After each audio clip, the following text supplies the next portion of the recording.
Welcome to the Off the Charts Football Podcast. I'm Matt Manocherian, joined by Alex Vigderman, James Weaver, and Bryce Rossler, a.k.a. the Football Research Jamboree.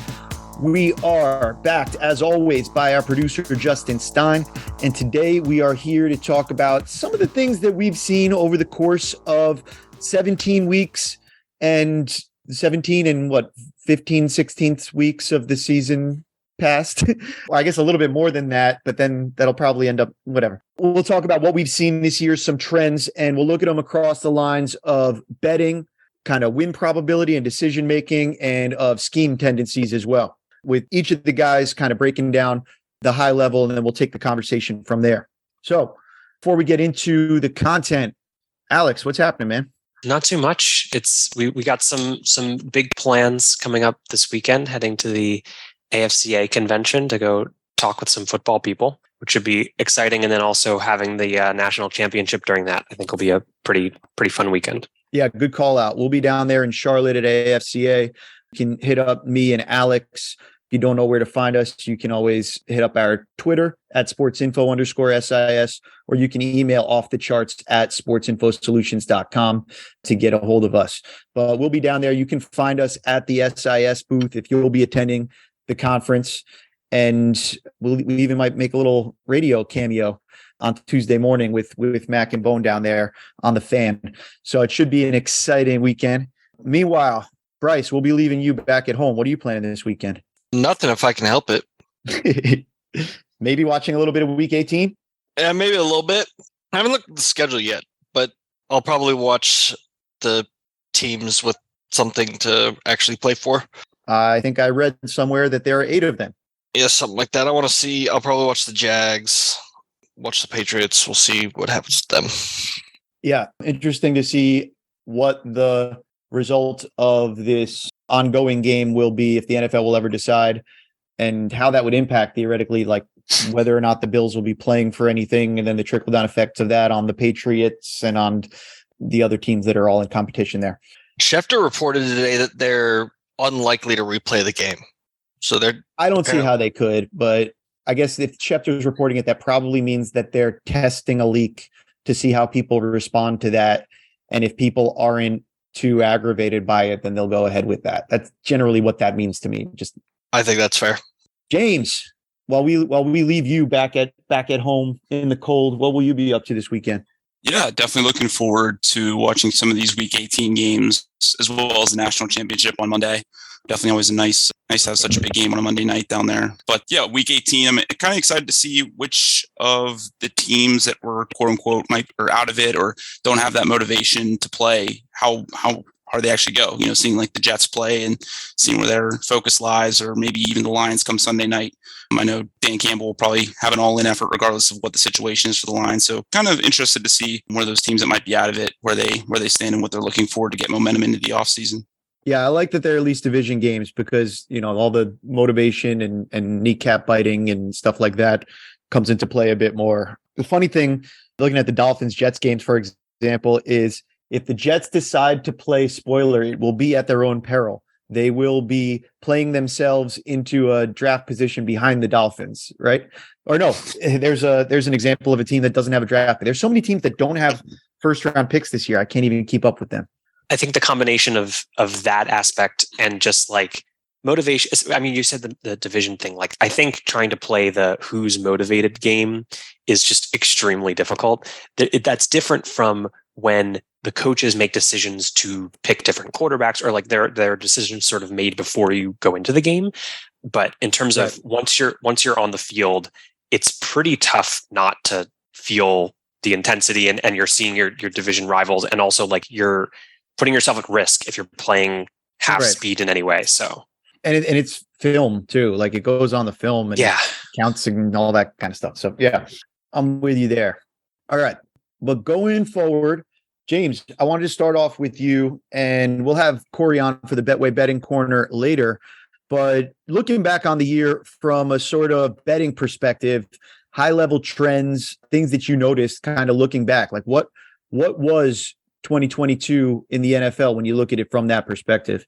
Yeah, so from a high level perspective off the bat, and we'll go through some of the stats here in a little bit, but it was the year of the under and the year of the underdog. And before we get into these numbers, just wanted to clarify of what the break-even percentage is for minus 110 odds. So if you're at 52.4%, that's the break-even percentage of a wager that's at minus 110 odds. So any of these numbers that I go off with, anything above the 52.4%, if you blindly bet those, you'd be profitable on the year. If it's anything under 52.4%, roughly, you'd be not profitable on the year. So taking a look at some of these, the breakdown between home teams and road teams, basically an even split. Home teams covered at approximately 50.2%. Do the math for the away teams is just roughly a little bit below 50. So not a whole lot there. But so I guess Vegas knows how to price in home field advantage pretty well. I think that's interesting because over the last few years, there's been like a shift in what we understand home field advantage to be. But clearly Vegas has an understanding of sort of where we are on that scale. It's interesting because anecdotally, like I don't hear people that bet talking about like, I still think that they think of it as usually about worth 3 points for like two average teams playing against each other, or two equal teams playing against each other. But if what we've observed is that home field advantage has been less of a thing over the last few years, you would think that that would decrease too. So I wonder what gives there. Yeah, it almost seems like there's back to a little bit of a recorrection to home teams from what the market's saying is home field advantage. I know kind of from doing different research and things of that nature, I know kind of the consensus home field advantage is usually between 1 and 1.5 points nowadays. So it is smaller. Yeah, definitely smaller from what you hear going around. That's pretty interesting. I wouldn't have known that's how of a noob I am in terms of betting. That's interesting. I just remember when I was a kid, people would say it's worth 3 points to be at home. Yes. Then getting into, to carry that point forward, home underdogs covered at 56.8% this year. So anytime you got the home dog going, that was certainly a profitable position. And then as well as away underdogs covered at a 53.95% clip as well.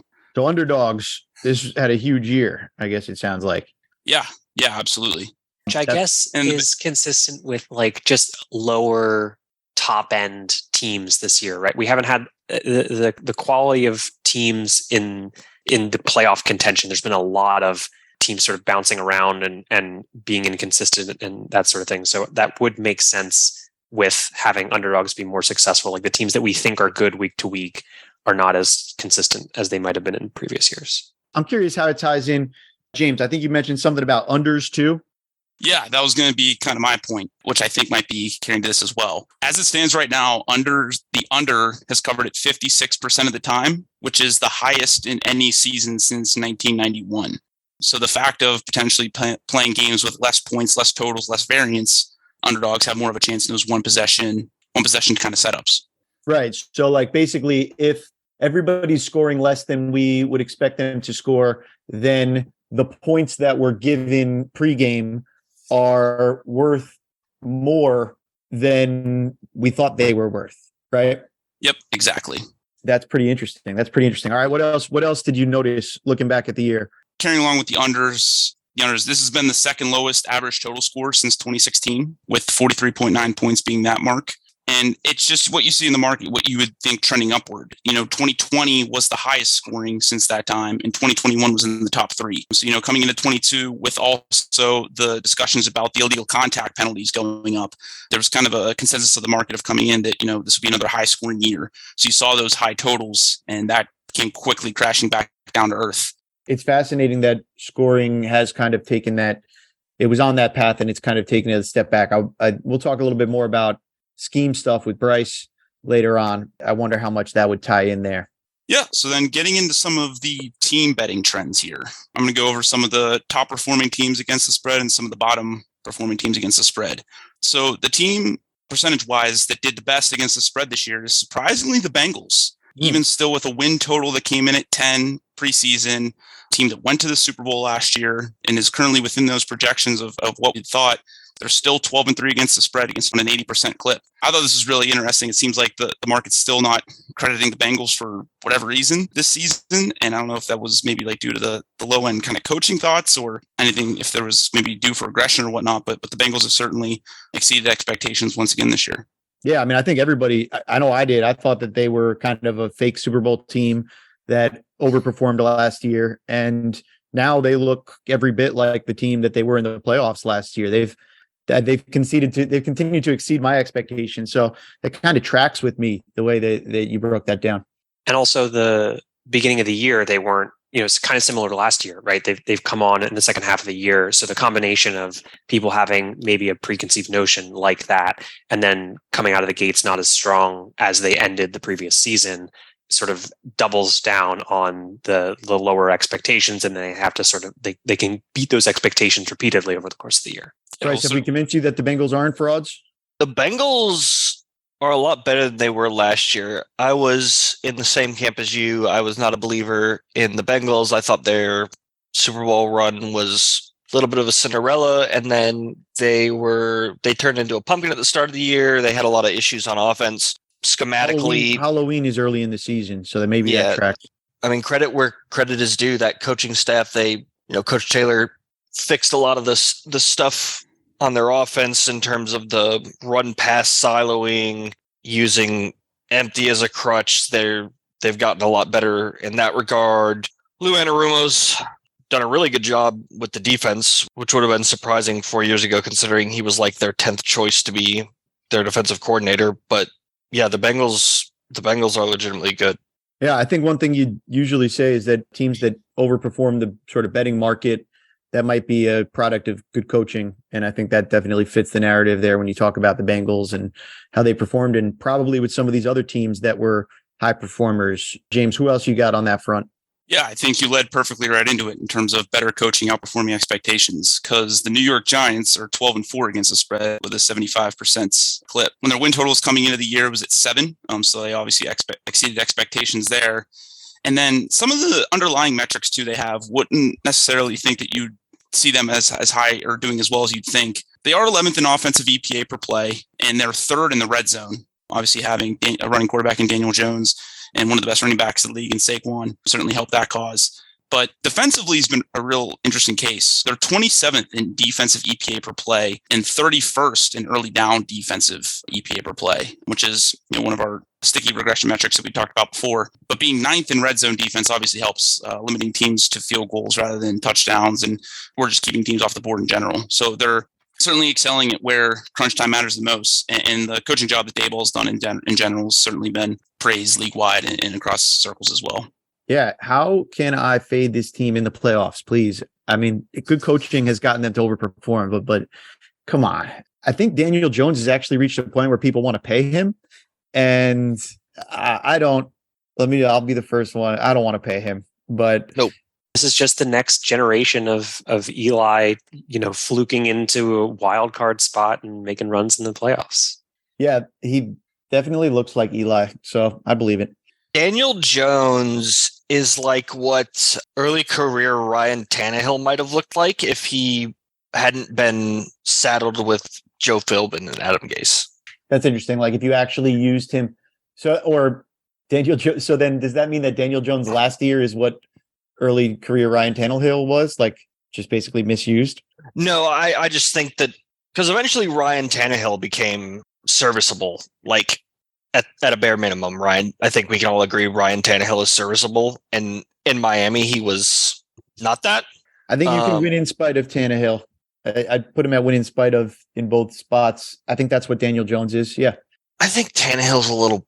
I would probably say win with, but he doesn't inspire me. Ugh. He's part of the reason why you win a Super Bowl. I'm not going that far. I mean, Tannehill's been fine. Like, yeah, he's fine. Like he's probably one of the better ones in that play action quarterback archetype, in the sense that he's willing to make some of the tougher throws that like Jimmy Garoppolo is not willing to make. You mentioned Eli Manning a second ago. If Eli Manning in his prime, he was mentioned.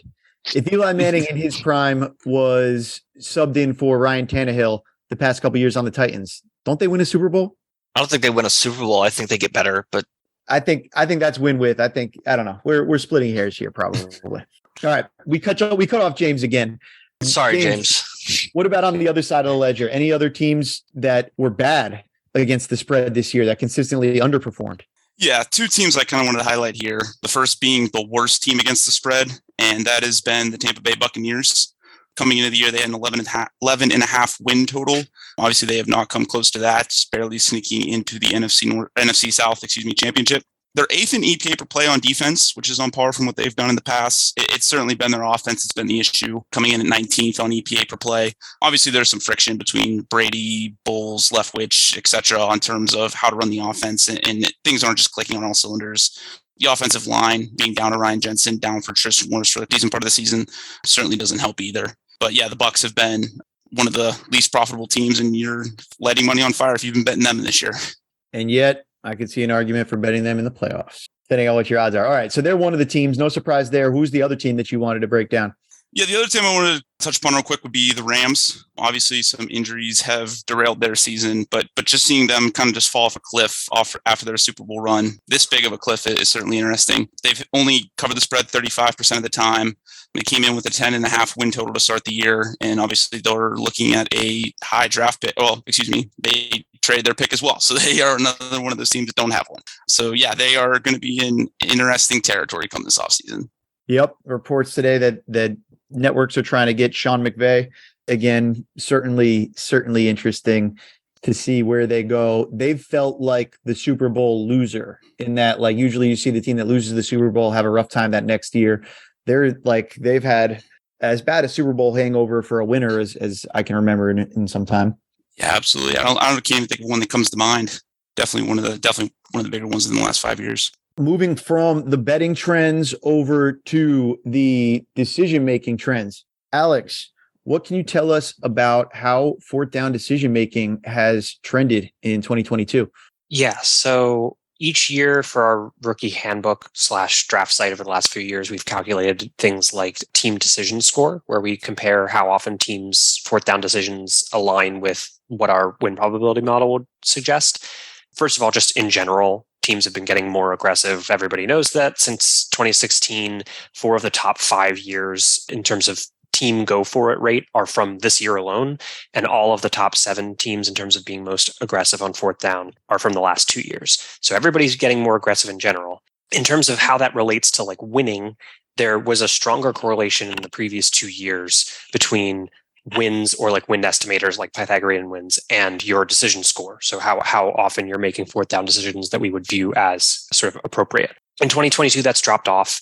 And in fact, this year, the Eagles and the Chargers are the only teams that are in the top half of go for it rate who have more than 8 wins this year. So a lot of the teams that are being more aggressive are also the teams that are not doing as well this year. And part of that I would expect, because if you are a little bit lower on talent, you're going to potentially do things that are going to push the envelope and try and get you more variance and this kind of the things we were talking about with lower scoring games. So that's that tracks a little bit. Well, also, I wonder if, and I mean, you have some baseball background too, so you can probably speak to this. We saw diminishing returns for some of the quote unquote Moneyball strategies as everybody else caught on to it. So as everybody does become more efficient, then whereas the Eagles might have had a big advantage on other teams from doing this 5 years ago, now that advantage might be a lot sort of evaporated. Yeah, there's that. And there's diminishing returns, and there's also like pushing it too far. There was a lot of talk about like the Astros a few years ago going too hard into the shifting thing. The Blue Jays this year went really hard into 4-man outfields and then kind of pulled back. So like, yeah, there's definitely reason to believe that as teams get more enamored with certain kinds of tactics, that they might go a little bit too far and have to sort of pull back the reins.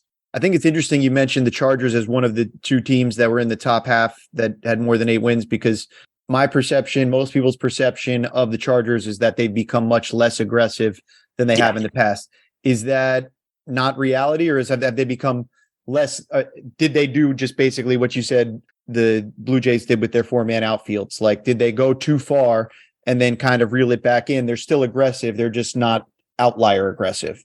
Well, yeah, and I think that also, like, then there's been a lot of conversation about how the team isn't structured the same way as it has been in previous years in terms of like whether you think it's a good idea to go for it in those spots. But yeah, you're correct that their go for it percentage was like over 30% last year and is back down to 22% this year. So absolutely, they've sort of pulled back a bit.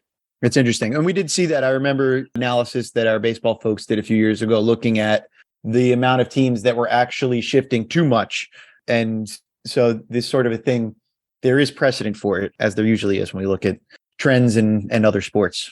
Yeah. And I think, so to the conversation about going for it too much and whether that's, to what extent we consider going for it optimal, like all the time, we're not necessarily espousing that.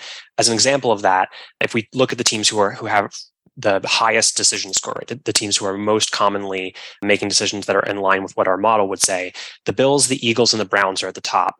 The Eagles, everybody talks about the Jalen Hurts, rugby formation, going for it on fourth down type stuff. The Bills actually kicked more field goals than any team this year in fourth down spots. So this is not like a go for it ranking. They were actually pretty low in terms of how often they went for it. And the Titans, who were fourth, just behind that group, they punted the most in the league. So that's more of just like making appropriate decisions when it's 4th and 7, that sort of thing. But that's definitely part of making good choices. You don't want to push the envelope too much if you don't need to. Right. Not making stupid risks, basically. That's fascinating. More interesting than I thought this conversation was going to be, as usual, Alex. Well, what else? What else can you tell us? So I guess I'll also mention, there's not much to say about this, but the Steelers, Saints, and Giants are at the bottom of that score, and all of them are in the bottom 6 in terms of go for it rate. So there's definitely some amount of, you want to be going for it or more fourth downs where people weren't doing so in the past, but that doesn't mean that's what we're recommending all the time. One thing I noticed there is Bills, Eagles, very confident in their quarterbacks. Browns, you think most of the season was Jacoby Brissett, where fourth down is one of the situations where you really like him. Steelers, Saints, Giants, not team with quarterbacks that breed a lot of confidence. So I think that's always something that needs to play a role in there, is like, are you thinking about going for it on fourth down? Who's your quarterback? It's a pretty important question. Yeah, absolutely. And then also the quality of the defense and that sort of thing, which for those three teams are pretty on different ends of the spectrum from that perspective. The other thing that I looked at was kind of related to the unders conversation in terms of like scoring overall. So we can think about the sort of overall league-wide impact of fourth down decisions from the perspective of how expected points is calculated, where basically the way that we calculate expected points to say from any given game state, we can say what's the average next score from that spot.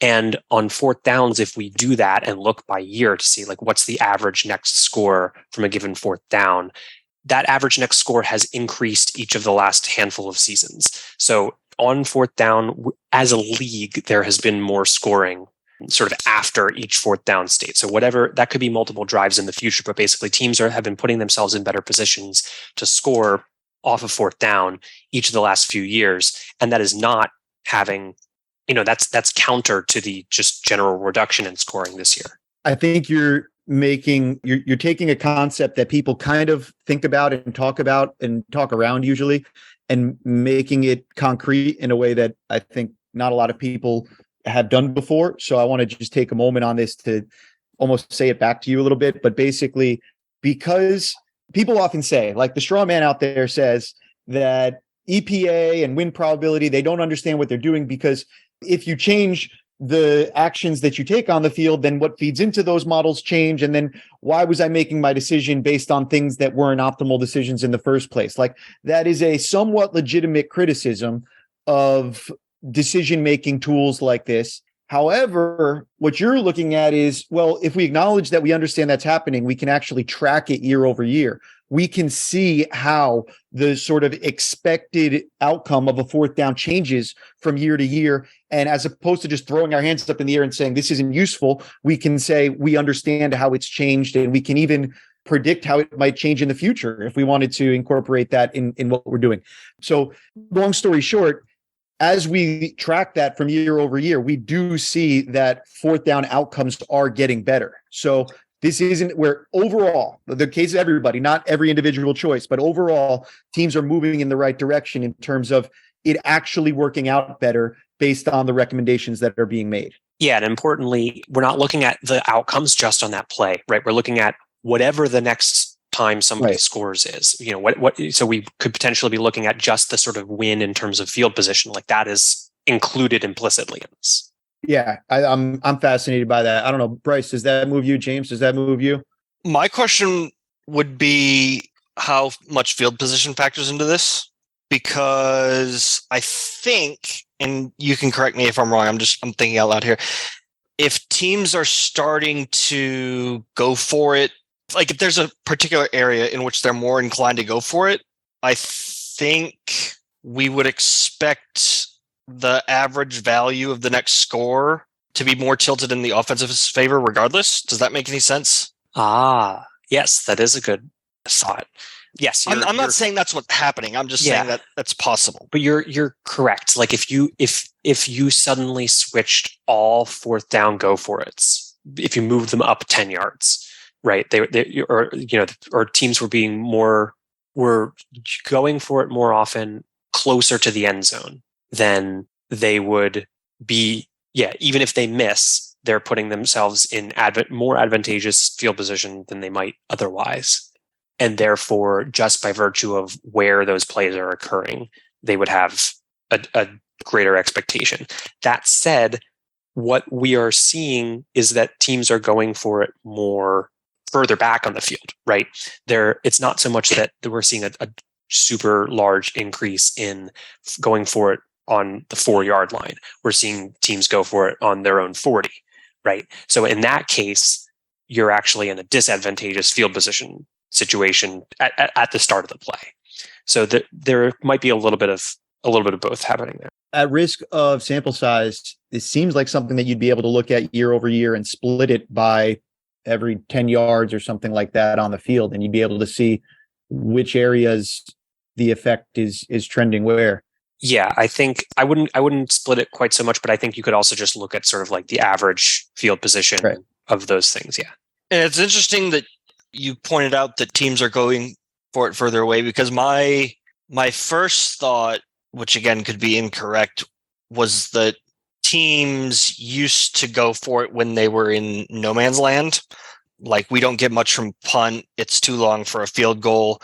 And my observation, which again, I don't see every single play, so it could be wrong, was that teams are starting to go for it more often further in, which is why I originally conceived of the field position thing.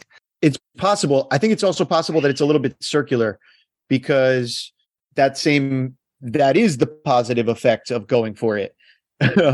So I don't know. We'll let Alex ponder that one a little bit more, and let's flip it forward. Bryce, you looked into scheme trends. What did you find looking into scheme trends this year? Yeah, so I looked at the two big scheme topics of this season. The first one being too high coverage, since people have really enjoyed talking about too high coverage the last year or so.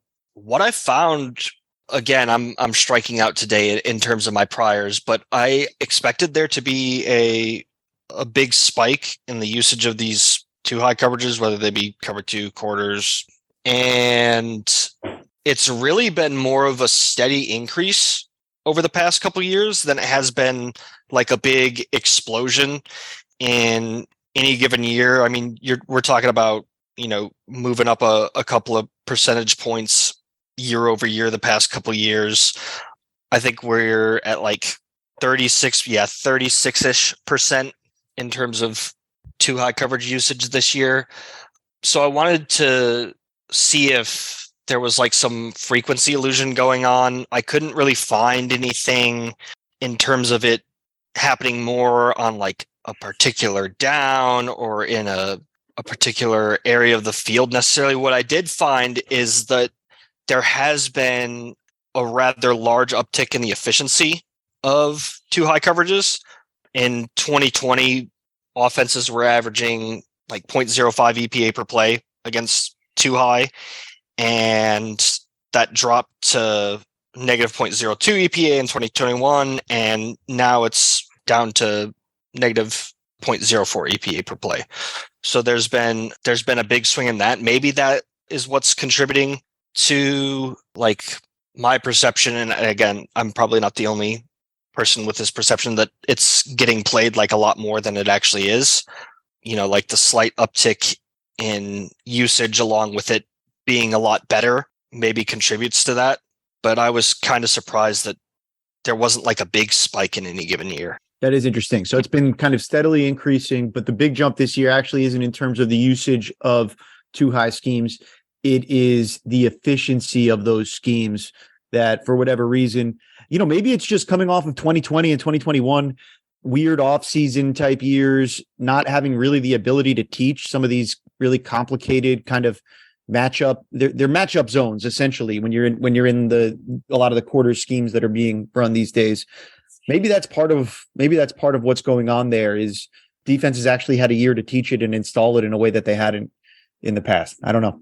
Yeah, that was my first thought was, are teams expanding how much of these, because it's like a family of coverages, right? Like it's not like teams just have one cover 2 or one cover 4. Like you said, they can get pretty intricate with it, and it's in all the different rules they can have within the variants of those broader coverage families. And then my second thought was, we've seen a lot of different quarterbacks this year. I think there have been some like 65 different starting quarterbacks this year. Passing EPA is down in general. So that's kind of a chicken or the egg thing. I think you could make an argument that, teams are installing more of this stuff and they have a lot more tools to use against offenses. I'll tell you this: the history of the NFL, and I teach this in the class that I teach at NYU. The history of the NFL is a league where and football generally over the last 100 years, defense gains advantages over offense over time, and then the league changes the rules to benefit offense. This happened as far back as the forward pass being invented. Was this is getting too hard for offenses. We need to open this up. This happened when you look at illegal contact rules. This happens over and over again in the history of the league. And it's been the most obvious over the last 20 years, sort of the Tom Brady era of rules where quarterback protection and don't touch the receivers and all this other kind of stuff. But that's been the history of the league. And I wonder if this is a blip on the radar or if this is more of just like the history of the league. Like we've had a lot of rule changes lately, but still when the rules kind of sit alone just on their own for a little bit, things over time seem to trend back in favor of defenses over time. That could be what's going on. Alex, James, curious, any thoughts on too high? I think that, one of the big sort of viral TV moments of this year was that NFL Live segment where they talked about the return of the running game and sort of incorporating some of the stats with some of what we're seeing on the field. And part of that is a reflection of what might happen year over year, but also just happens within a year. And that happened last year as well in the reverse direction, right? We saw this like in the middle of the season, we started using too high coverages, and suddenly we were talking about how quarterbacks were struggling against that. And sort of similarly in the reverse direction this year, we saw like teams were not playing the run at all. And so the offenses were starting to run the ball more and have more success and try and pull those defenses out of those too high shells. And so I think that part of it is that at a season level, that's almost like too macro for some of these trends that actually occur within the season. That's pretty interesting. So maybe it was up and now it's coming back down because it's football. And if you plug one hole, you might spring a leak somewhere else. Yeah, even though it's only a handful of games, it is a long season. All right, Bryce, one other trend that we kept an eye on earlier in the year, it felt like we were seeing a ton more gap run usage, which felt super rational to me, knowing that on the NFL and on the college football level, we usually see greater EPA, greater yards per carry on gap run scheme plays than on zone plays.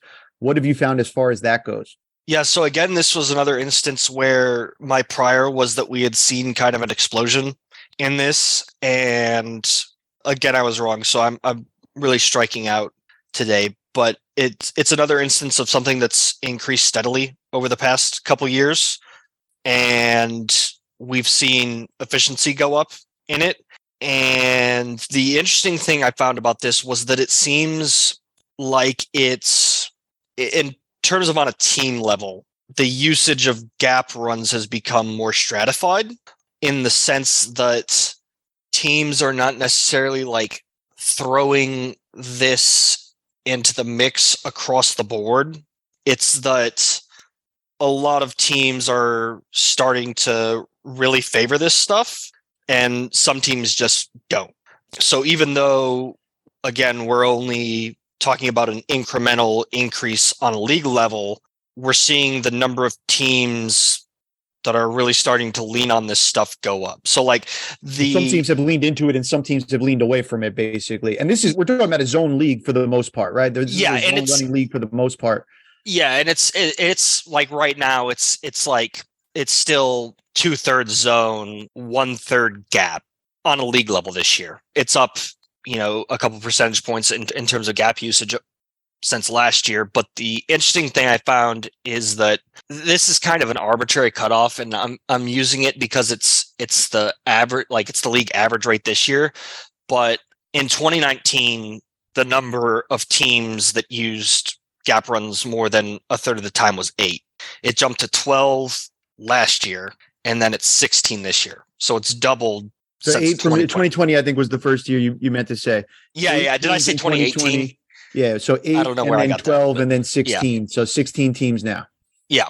So it's doubled, and you see teams like the Ravens are an overwhelming gap team. They use it on almost 60% of their plays.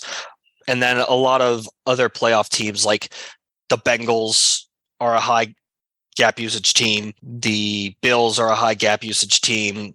The Bucks are, I know they're not very good this year, but they're technically a playoff team.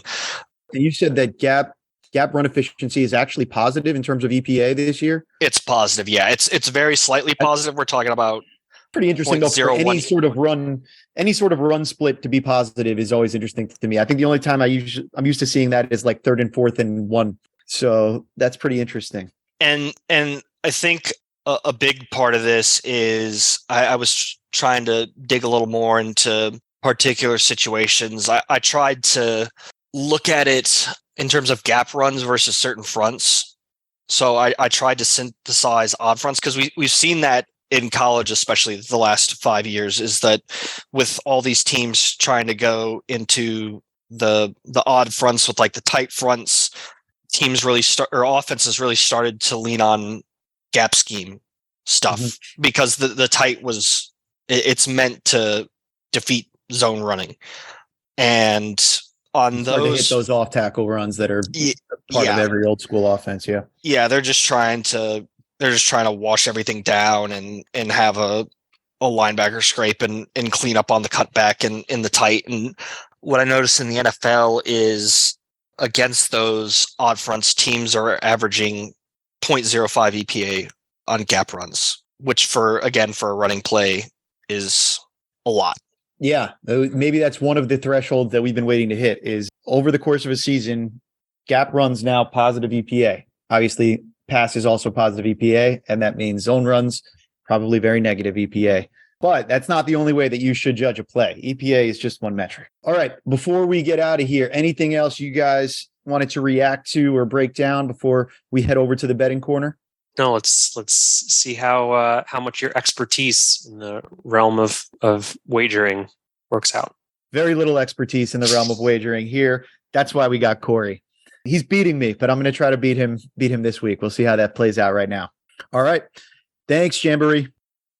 This episode of Off the Charts is brought to you by Betway. Football season is in full swing, and you can get in on the action with Betway. From NFL to college football and more, Betway offers over 1,000 betting markets, generous promotional offers, and incredible Betway boosts. New customers get up to a $250 free bet upon registration. Download the Betway app or visit betway.com to start playing today. Betway boosts have limited availability. For new customer offer, must be a new verified Betway customer, over 21 and present in Arizona, Colorado, Indiana, Iowa, New Jersey, Pennsylvania, or Virginia.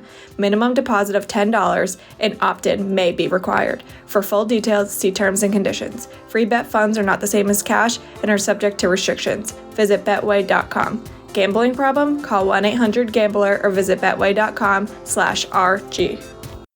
Up next, we have Corey March from Betway for the Betway Betting Corner.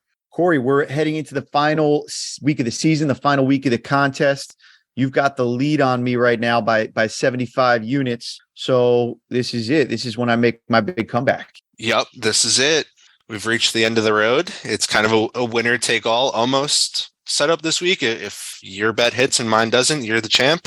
If we draw, I win. If I win, you lose. The title is mine. So Should be interesting. If I win, you lose. Indeed. So week 18, not the easiest to bet on generally, a little bit more difficult given that week 17 technically hasn't concluded as of the recording time. So I just want to, before we get into our individual betting strategy here, just talk a little bit about like, how do you approach week 18 as a bettor? It's definitely my least favorite week of the season to bet on, but there's some edge to be gained if you're really willing to think through all the scenarios. There's actually a lot of good information online from a lot of sources. Shout out to Hayden Winks, wrote a really good piece about each team's motivation and how they could approach these games. There are certain teams that would benefit a lot more from losing. So like that's part of it as well. But I think in a lot of scenarios, there are teams that have playoff berths on the line and their opponents in most or all cases are trying to keep them out of the playoffs. Just like, I think that's just the ego that NFL players have, is if they can't win themselves, like keeping their opponent from winning or achieving something is enough motivation for them. Yeah. There's so many divisional games. You think that like divisional games to an extent are like all bets are off. Week 18 to an extent is like all bets are off. And yet here we are. And there's actually some interesting stuff going on. That's a really interesting point you just made about the benefits of losing for some teams relative to one another. I certainly wasn't looking at that, but now that I just glance at kind of the bottom of the league standings, you could see how the Broncos and the Colts might be interested in losing more than winning, or actually maybe not, because the Broncos don't have a first round pick. Yeah, the Broncos don't have a first round pick, so that factors in, yeah, for sure. Yeah. You see the Bears haven't come out and said that they're trying to lose. Nobody would actually do that, but they're not playing Justin Fields, which like they're not playing kind of saying it without lose, but they're not playing to win. Yeah, saying it without explicitly saying it. The Texans would that lock them in at the number 2 pick? Yeah, where would that have them? Yeah. So if they lose, they'll be number 2. If they lose and the Texans win, they can jump to number 1. Wow. So the Texans have a lot to play for in terms of losing.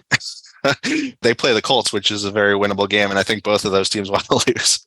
It's pretty interesting. And then you go back and just thinking about the Eagles and the season that they've had. Obviously, the last 2 weeks haven't been great, but the sort of quarterback shenanigans that played its own little part in getting them here in week 18s of the past. So, all right. So it's a little bit sort of buyer beware, but we think we can find some of those really interesting spots, give people something and a chance to get some interesting bets in this week, to say the least. So per our custom, you're up first. What do you got?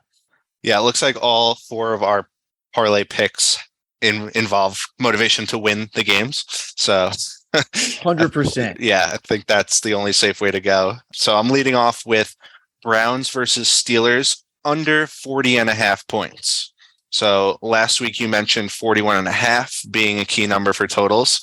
And I thought about buying up, but ultimately decided against it. I think this line should actually be a few points lower. All signs point to both of these offenses struggling to move the ball, score points. Both defenses have been really good lately. Over the last 5 weeks, the Browns and Steelers have combined for 1 over and 9 unders. And that's the full tenure of Deshaun Watson starting at quarterback for the Browns. They've been all 5 games have gone under. Those games, they've averaged combined 30 points. So even coming in 10 points above that average is still a win. Over that span, the Steelers haven't allowed more than 20 points in the game, in any game, and the Browns have done that just once. So, like I said, these defenses are playing at a high level right now. Total points has the Steelers as the 9th ranked defense and 28th in pass rush, which I was surprised about. I think a lot has to do with TJ Watt. Lately, since he's returned, I feel like they've been more of a probably top 3 defense, in my opinion. And their pressure rates was near the bottom without TJ Watt, but it's gone up by 10% with him on the field. So I think their pass rush is actually a lot better than the numbers lead on. And I was actually surprised to see the Browns with the 6th ranked defense according to total points, but I guess I shouldn't be with how well they've been playing down the stretch. Yeah, I think what we found with the Steelers was that without Watt, their defensive front was not good. It was not producing at a high level, but all of a sudden he comes in there and then things get better for an Alex Highsmith, for a Cam Hayward, kind of the other players that they have along the front with them. And they've definitely, I agree with you, they've been a different defense over the last several weeks since he's been back in. It makes sense to me what you're saying. This game, it's a low total to begin with. Feels like would have a chance at, we're not super confident in the quarterbacks in this game right now relative to the defenses that they're going up against. You have that NFC North sort of element of it where it should be that old slobber knocker type of thing. And then the weather, I'm not sure what the weather forecast is looking like, but that could be a factor as well, I would think. I checked it out. I think the weather is mostly going to be fine throughout the league. Some chances of rain. There's like a less than 50% chance that there'll be some rain at some point, but temperatures are going to be fine, and doesn't seem like there's going to be too much of a wind factor. So I don't think there's too much to worry about there. But in terms of motivation, the Steelers are still alive for a playoff berth. It would take them winning and the Patriots and Dolphins both losing for them to get in. So it's not out of the question. Both of those teams are underdogs in their matchup. So well within the realm of possibility that this could go the Steelers' way. And just thinking outside a little bit, obviously the injury that we saw, I don't know if injury is even the right word, the other night, we're all praying for the human aspect of that. To think about the football aspect of it just a little bit, it seems to me the most likely thing at this point would be that they would just call that game and say and cancel it, not declare a winner. Mm-hmm.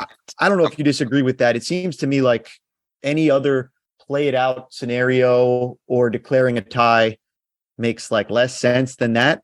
But TBD there. But if that were the case, all of a sudden the Bills game doesn't matter for the Bills, and that's it sort of helps the Patriots in that, trickle down effect there, right? The Patriots will be playing against the Bills, and now all of a sudden how much these other games matter kind of is impacted by that. Is that how you think about it, or is it just better off to not think about that at this point in the week, or what? I think there are too many variables there to really come to any conclusions that should impact your bet. I agree with you. I think logistically, I think it makes the most sense to just call that game off and not figure it into the standings. But, regardless, the Bills will come out. I acknowledge doing so would have an impact. Doing so would make that go from like this game could help decide the number 1, 2, 3 seed to this would basically decide it for them. Yeah, I wonder when they're going to decide that, because I haven't heard anything. It's unbelievable that we haven't. Right. I haven't heard any signs of it being, of a decision coming down today. They want to make it proportional to how long it took to call the game the other night.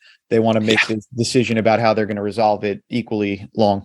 Yeah, but you mentioned the game potentially not having much meaning for the playoff position of the Bills, but who knows how they'll actually come out and play with heavy hearts, trying to honor their teammate, or who knows what they're feeling like at this point.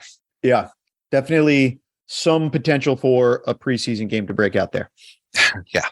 So the next leg of my parlay, I'm going with Packers money line against the Lions. This is the Sunday night game, what should be the last regular season game of the season, depending on how things shake out.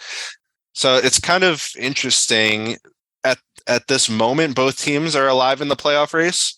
The Lions could be eliminated if the Seahawks win earlier in the day, which they're favored to do. Ironically, I kind of want the Seahawks to lose that game, because I think the Lions will play a lot looser if they don't have a playoff berth on the line for that game. But in terms of the matchup, SIS has the Packers as the 9th ranked team in total points, Lions 20th. I do think they're currently more even than that.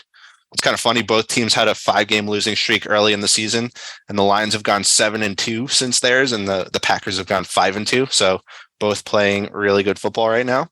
I saw the Packers have the biggest edge of the week according to the 33rd team trenches tool.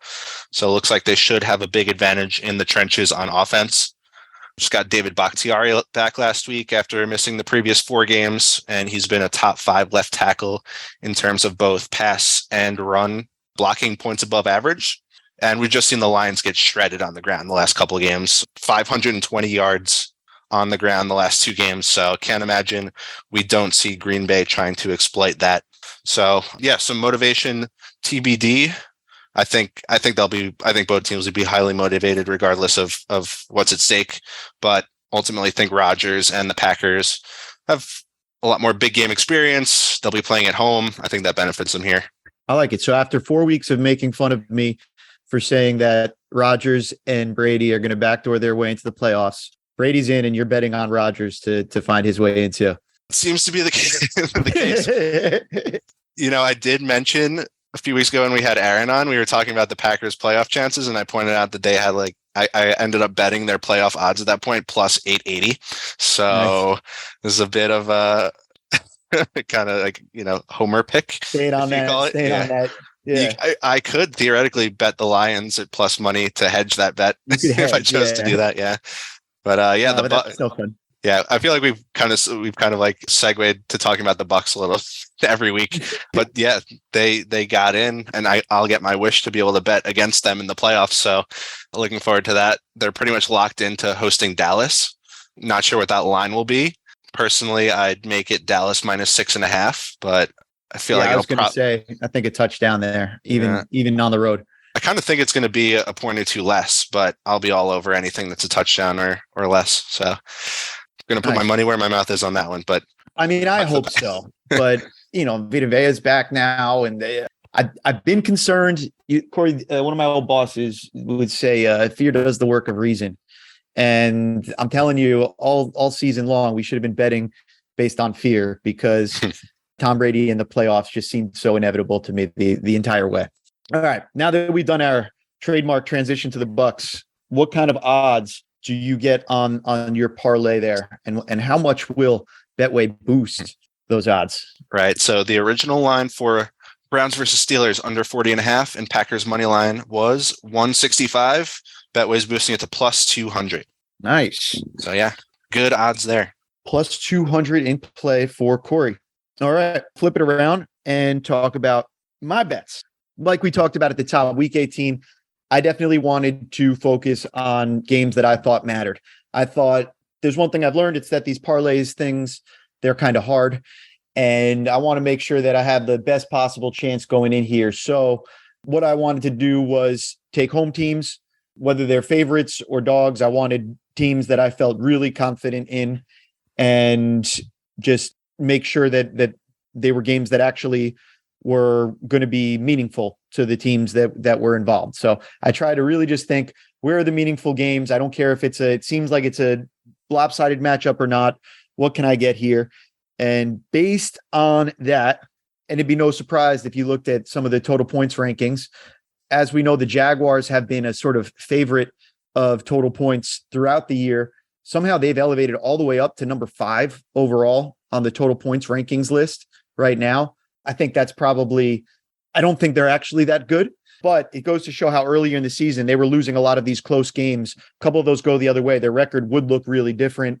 And I think they are going to sneak into the playoffs, partially based on their matchup this week. They've got the Titans, and the Titans have slid all the way down to number 22 in the total points rankings. I thought Dobbs looked better than Malik Willis, but not exactly like Trevor Lawrence out there for the Titans. And I think this is finally the train is off the track, and the Jaguars can seal this up at home and put an end to this ridiculous Titans season. I think there's a part of me that sees Vrabel finding a way in this one against all odds, but against all odds being the operative term there. There's no reason why that should happen other than something that will bring incredulity to me. So I like the Jaguars. I like the home game. I like the matchup. I like the meaningfulness of this. So for all those reasons, that's the first half of my parlay, that money line. Yeah, I'm in full support of this one. I think, like you said, Josh Dobbs gives the Titans a better chance to win than Malik Willis. Also think we'll see Derrick Henry carry the ball 30 times if the game stays within reach. But Jags are a way better team right now on both sides of the ball, and they'll be playing at home. So, yeah, not out of the realm of possibility for the Titans if they are able to get the right game script and ride Derrick Henry to victory. But definitely like the Jags here, and I think the spread's minus 6.5. I could see them covering. Be willing to make that bet too. Even on the spread. Yeah. I'll stick to the money line, especially if we're able keeping this close on the Derrick Henry game script, I think is definitely in play. But this is a game the Jaguars should win. So that line does make sense to me there. Pair that one up with another money line. Like I said, I don't want to bet on the spreads. I just want to bet on the teams that I think actually have the meaningful reason to be competing out there. And the other one that I go with, not as confidently, but still feeling pretty good, is Seattle. Seattle is up at number 12 on the total points rankings lists, and they'll be facing off against the number 26th ranked Rams. It's a meaningful game to the Seahawks. It's a non-meaningful game to the Rams. Aaron Donald is out and has been out for a few weeks, and I don't know it doesn't breed a lot of confidence in that defense without him out there against the team that's really going to be fighting for it. And then on the flip side, am I a little bit afraid of Baker Mayfield? Yeah, I am, especially with this Seattle defense. But at the end of the day, I think the Rams have been checked out all year, and this will be the official checked out of all checked out games for them. And just, again, hard for me to imagine that they really come to play. I think they're all booking their January travel right now and not thinking about this game. Yeah, I think it's going to be a hostile environment. Seattle always is, and there's so much on the line for this game. Yeah, I've been the president of the Baker Mayfield fan club since he came out of Oklahoma. Yeah, but he's got a lot to play for here. That doesn't speak for everybody on the team, but yeah, I do think these teams are more even right now than the numbers suggest. The Seahawks are obviously motivated to win for the playoff chances, but also think the Rams will be motivated to keep them out. Hard to speak for everybody there. I'm sure some guys will be more motivated than others. But at the end of the day, I'd take the Rams to cover the 6.5 point spread, but think the Seahawks will win the game in front of a big crowd. So no love for the theory that the 5-11 Rams might be looking to pick up one extra loss. And they also don't have a pick. Do they never do. So anyway, they could go for the screw UW to support what you're saying there. Right now, the Lions are picking 6th, part of the Goff deal. Good for them. Nice pick up there with that pick, and nice pick up for the Seahawks with currently the number 3 overall pick from Denver. Unbelievable. I feel like we haven't seen a top 10 pick change hands like that, and now we might see 2 of them. Yeah, it's pretty exciting. Yeah. So, all right. So put those 2 together for me. You liked both of them. They're both healthy favorites. Yeah, like you. I think I said I want to win this parlay. Like you, I have varying degrees of support, but I really like the Jags. End of the day, I think the Seahawks will win the game, so I'm behind you on this one. Betway odds, it starts at -107, and Betway's boosting it to +125. So the Manocherian classic of boosting a negative to a positive. Turn that frown upside down. That's my theory on these parlays. Too many weeks, Corey. When I made harder ones, I ended up going 1-1. Mm-hmm. So I gotta get those nice. Turn that frown upside down, like I said. Yeah, you and I combined, we think all of the home teams with the playoff implications will pull it out. So I don't know. Guaranteed to be wrong at least once. I feel like that doesn't always that usually doesn't actually happen. But on paper, it sounds good. All right. Well, we will see how that works out. Before you get out of here one last time, what can you tell the good people about Betway? Yeah, Matt, thanks for having me on these past 5 weeks. It's definitely been fun.